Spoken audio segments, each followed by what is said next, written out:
നിങ്ങളുടെ പേരെന്താണ്? നിങ്ങളുടെ പേര്? എൻ്റെ പേര് നിതീഷ് മുതുകാട്. എന്താ ഈ ചിത്രം കണ്ട? ഈ ചിത്രം നോക്കിയതാ, ഇതൊരു പത്തായപ്പേരാണ്. അപ്പോൾ ഇതിലെന്താ കഥ എന്ന് വെച്ചാൽ ഇയാൾ ഈ പത്തായപ്പേരിൻ്റെ ഓണർ മരിച്ചുപോയി. അപ്പോൾ 2 ആൺകുട്ടികളാണ്. അപ്പോൾ ഒരുത്തൻ ഭയങ്കര ശക്തിയുള്ള പവറുള്ള ജിമ്മ് മനുഷ്യൻ. അവൻ പോയിട്ട് ഇതിനൊക്കെ കുത്തി പൊളിക്കാൻ തുടങ്ങി. എന്നിട്ട് ഈ സാധനത്തിനൊക്കെ എടുത്ത് പുറത്തിടുകയാണ്. പക്ഷെ മറ്റേ ചെറിയ മകൻ അത്ര ബലമൊന്നുമില്ല, പാവ മനുഷ്യനാണ്. അവൻ എന്ത് ചെയ്തു, ഇവൻ്റെ അച്ഛൻ്റെ ആധാരങ്ങളും രേഖകളും ഒക്കെ പരിശോധിച്ചു. അങ്ങനെ പരിശോധിച്ചപ്പോൾ ആ നിലവറയ്ക്കകത്ത് ഒരു പൂട്ടിൻ്റെ ലോക്കുണ്ട്. അത് അച്ഛൻ എഴുതി വെച്ചിരിക്കുന്നത് എങ്ങനെയാണെന്ന് വെച്ചാൽ വെള്ളപ്പൊക്കം വന്ന വർഷമാണ് അതിൻ്റെ രഹസ്യ നമ്പർ.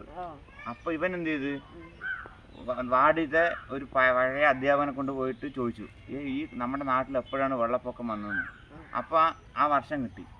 ആ വർഷം പോയി അവൻ അതിലടിച്ചപ്പോൾ തുറന്നു. ഇവന് സ്വത്തിൻ്റെ വലിയൊരു സമ്പാദ്യം കിട്ടി. മറ്റവന് ബലം മാത്രമേ ഉള്ളൂ, പൊളിക്കാൻ പോയുള്ളൂ. പക്ഷെ ഇവൻ ബുദ്ധി ഉപയോഗിച്ചു. അതുകൊണ്ട് നമ്മൾ അറിവ് എന്ന് പറയുന്ന സാധനം ഉണ്ടല്ലോ, വിനയത്തോടെ ആർജിക്കണം. അത് ശക്തിയാണ്. വെറും ബലപ്രയോഗം മാത്രമല്ല ശക്തി, അറിവിനെ കുറിച്ചുള്ള പഠനം ശക്തിയാണ്.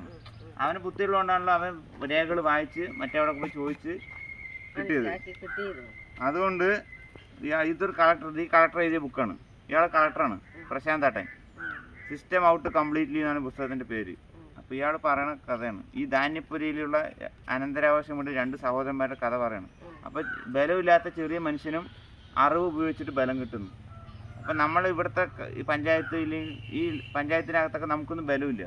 ഈ രാഷ്ട്രീയക്കാരും ഉദ്യോഗസ്ഥന്മാരൊക്കെയാണ് പലതും തീരുമാനിക്കുന്നത്. അപ്പം നമുക്ക് ഈ നിയമമൊക്കെ പഠിച്ച് ചോദിക്കുകയാണെങ്കിൽ നമുക്ക് പല കാര്യങ്ങളും നടത്തിയെടുക്കാൻ പറ്റുമെന്നാണ് പറയണത്. അപ്പോൾ അങ്ങനെയുണ്ട് കഥ. Thank you.